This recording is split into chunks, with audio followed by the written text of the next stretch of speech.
The circus has long served as a haven for those deemed different or rare. While often exploited and mistreated, many of these so-called circus freaks carried with them astounding stories and rare abilities. Some defied biology, and others defied belief. So join us as we revisit the lives of real people with strange bodies who were showcased across traveling circuses and sideshows. Number 15. The Kentucky Giant Fat Boy. John Hanson Craig was born in Iowa City back in 1855. This guy weighed 206 pounds by the age of 2. In short, enough to win Barnum's Bonnie Baby contest. His family later settled in Kentucky, where Craig grew into one of the heaviest men of his age, reportedly exceeding 900 pounds. Like many other famous giants, he knew his years would be limited, but he refused to waste them. He performed with P.T. Barnum and Adam Forepaugh, toured circuses and dime museums, and even ran his own show. His first wife, Mary Jane Kessler, also billed as a fat lady, weighed nearly 800 pounds before her death in 1882. Craig later married snake charmer Zella Ayres, with whom he had a child in 1890. Sadly, diabetes caught him in 1894, ending his life at only 39. Life is not measured by the number of breaths we take, but by the moments that take our breath away. Craig lived those moments on stage, borrowing super fame from time. Number 14. Grace Gilbert. Grace didn't hide, and she didn't apologize. Born in Ohio in 1876, she stepped onto the stage at 18, beard and all, and refused to let anyone reduce her.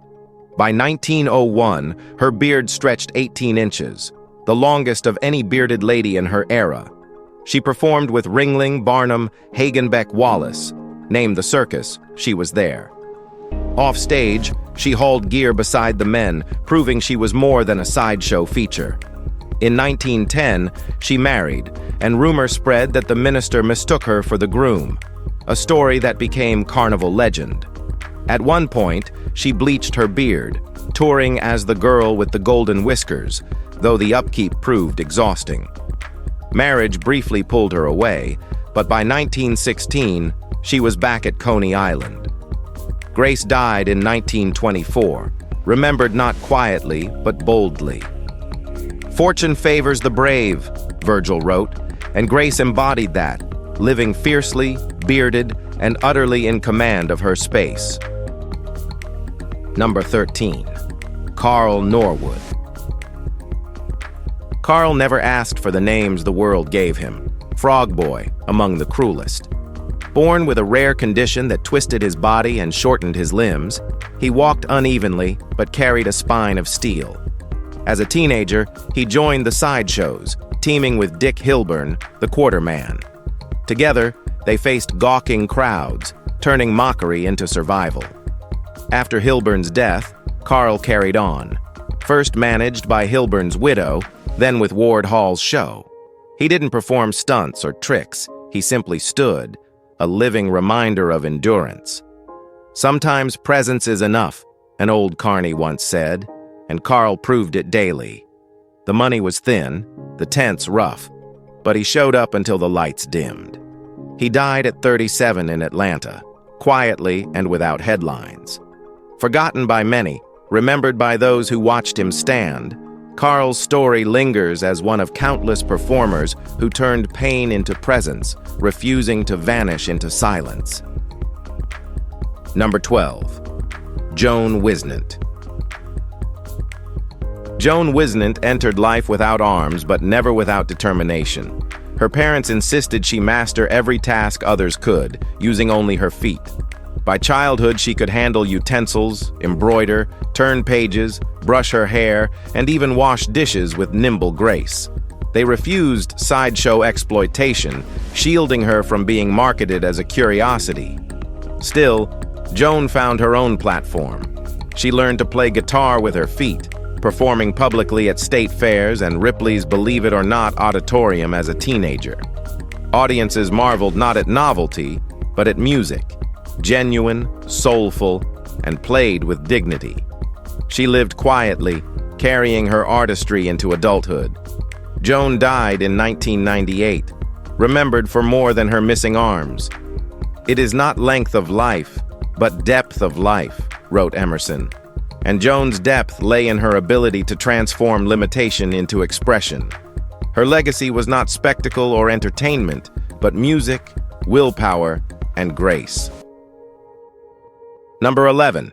The Chappelle Twins. Laurie and George Chappelle lived a life without precedent.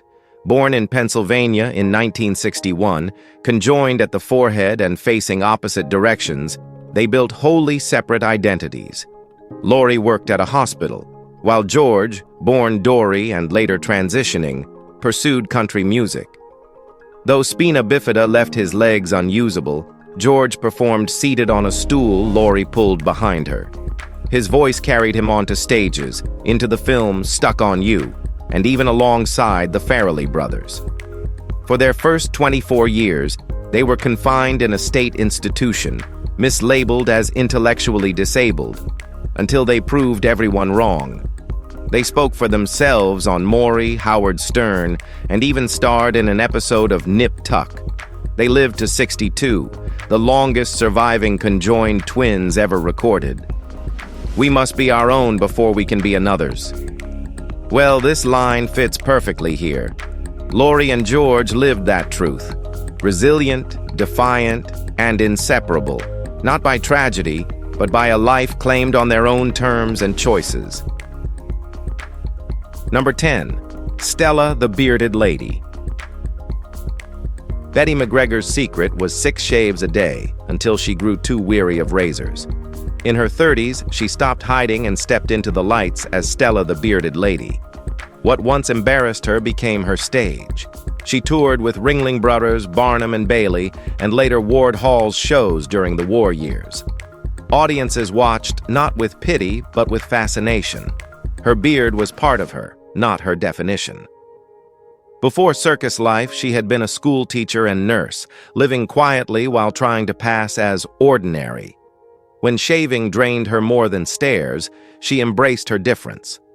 By the 1970s, sideshows waned, and Stella slipped from public life.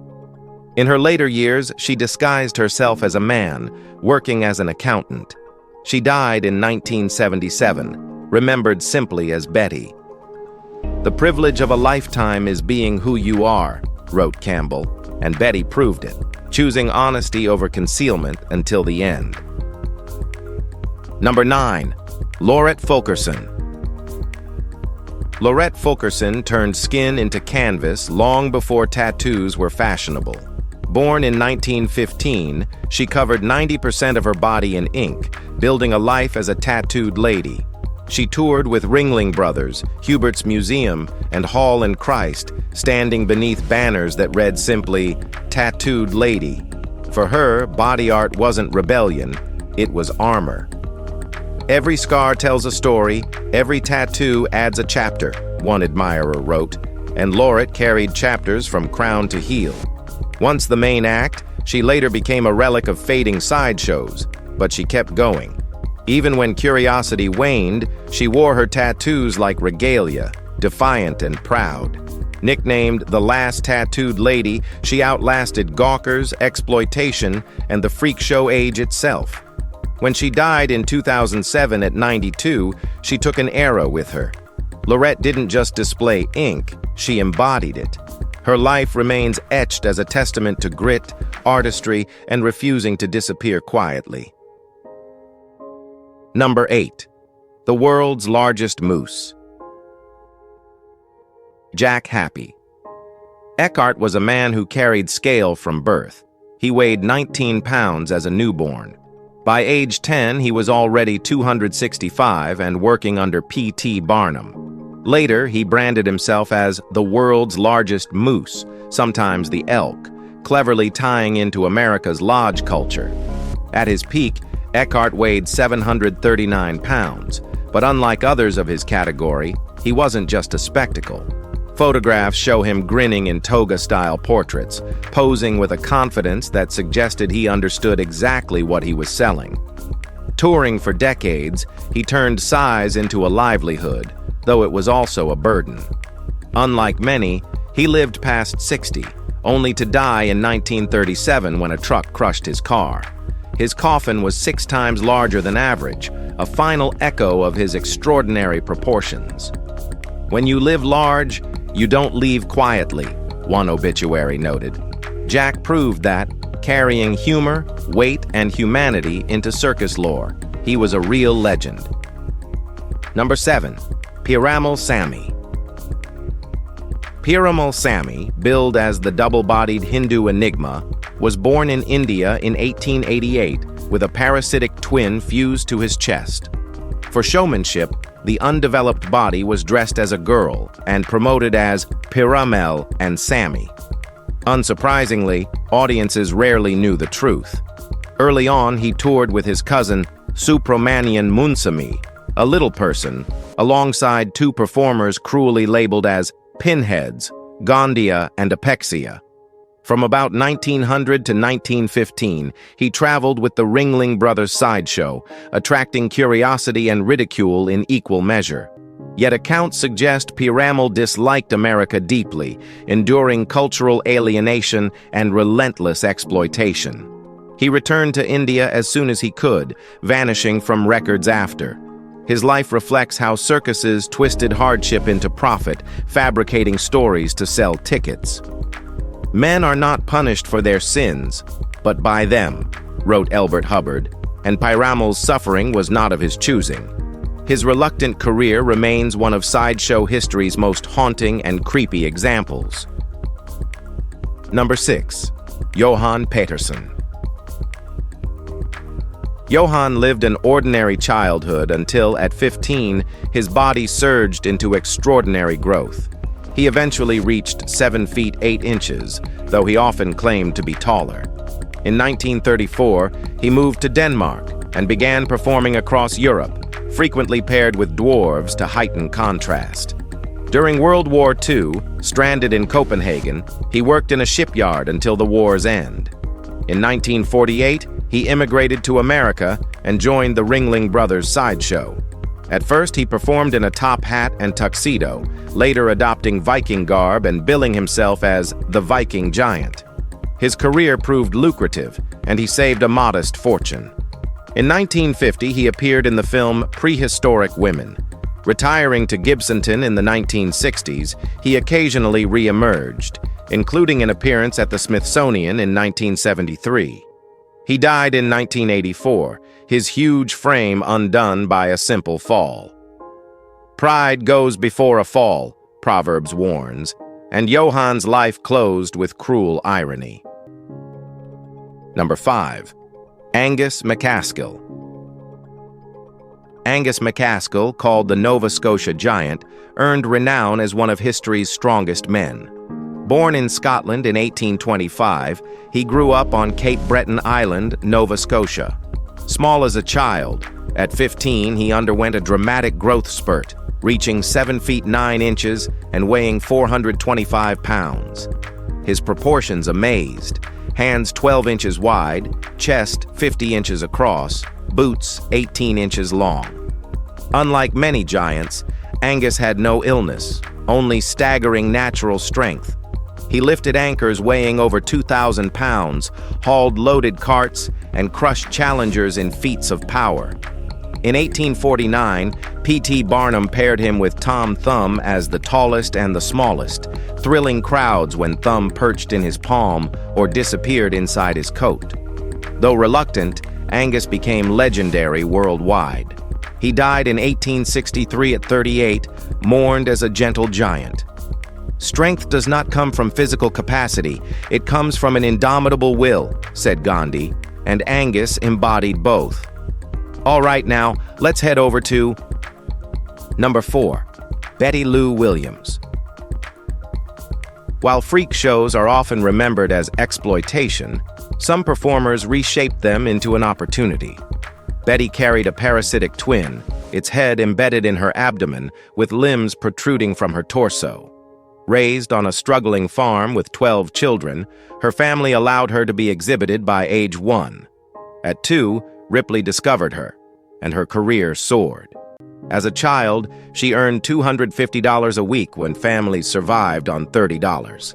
By adulthood, her pay exceeded $1,000 weekly. Rather than squander, she invested. She bought her parents a 260-acre ranch and funded college for all 11 siblings. Betty Lou wasn't a victim, she was a provider. "It's not the cards you're dealt, but how you play the hand," wrote Doyle Brunson, and Betty Lou played brilliantly.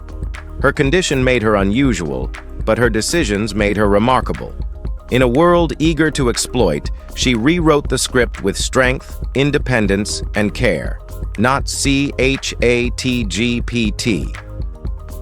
Number 3, the Mattina brothers. Leo Mattina and his younger twin brothers, Bella and Mattius, were born in Hungary to John and Maria Mattina. Bella and Mattius, known as Mike and Ike, grew to only 32 inches tall. German promoter Karl Schaffer recruited them young, sending them across Europe, Asia, and Australia before they arrived in America. In 1917, they joined the Ringling Brothers Circus, performing at Madison Square Garden and even selling war bonds dressed as soldiers. Fame soon carried them into Hollywood. They appeared as Munchkins in The Wizard of Oz and reportedly inspired Disney's dwarves in Snow White. By the 1940s, the brothers settled in Suffolk, Virginia, where they were beloved community members. Tragedy struck in 1954 when Mike died in a car accident while touring. Ike passed in 1965 from a heart attack, and Leo followed in 1975. "Brothers are what best friends can never be," the saying goes, and the Mattinas lived that truth on stage and off. Number 2, Le Pétoman. Joseph Pujol never imagined his peculiar gift would crown him Paris's strangest star. Performing as Le Pétoman, he became the world's most famous flatulist, not crude, but astonishingly controlled. Pujol could inhale air into his rectum and release it at will, producing uncanny sounds. At the Moulin Rouge in the 1890s, he imitated thunder, cannon fire, and even played ocarina melodies through tubing. He extinguished candles from across the stage, leaving the audience roaring. Admirers included royalty, scholars, and even Freud.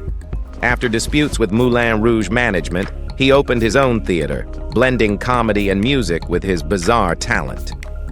During World War I, he retired to Toulon, where he opened a bakery, later a biscuit factory.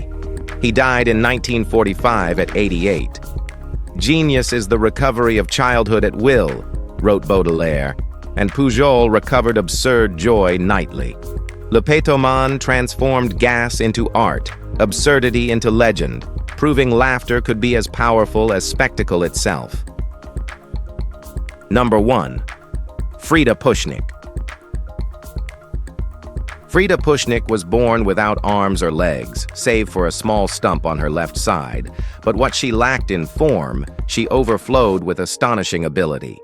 Nicknamed the Little Half-Girl, she captivated crowds by performing everyday tasks that others deemed impossible. She applied makeup, crocheted, threaded needles, solved puzzles, and typed with remarkable precision, unaided. At age 10, she debuted at Ripley's first Believe It or Not auditorium during the 1933 World's Fair in Chicago. Carried on stage atop a velvet pillow, she stunned audiences with her skill and poise. Touring followed, first with Ripley's, later with Ringling Brothers and Barnum and Bailey in 1943. Her sister Irma, once a trapeze artist, worked in the circus office. Frida retired in 1956, but later appeared in cult films like House of the Damned and Sideshow. Strength grows in the moments you think you can't go on, but keep going anyway. Frida embodied that fully, an artist whose resilience became her legacy. If you've enjoyed this video, be sure to like, share, and subscribe. Thanks for hanging with us, and we'll see you very soon in the next one.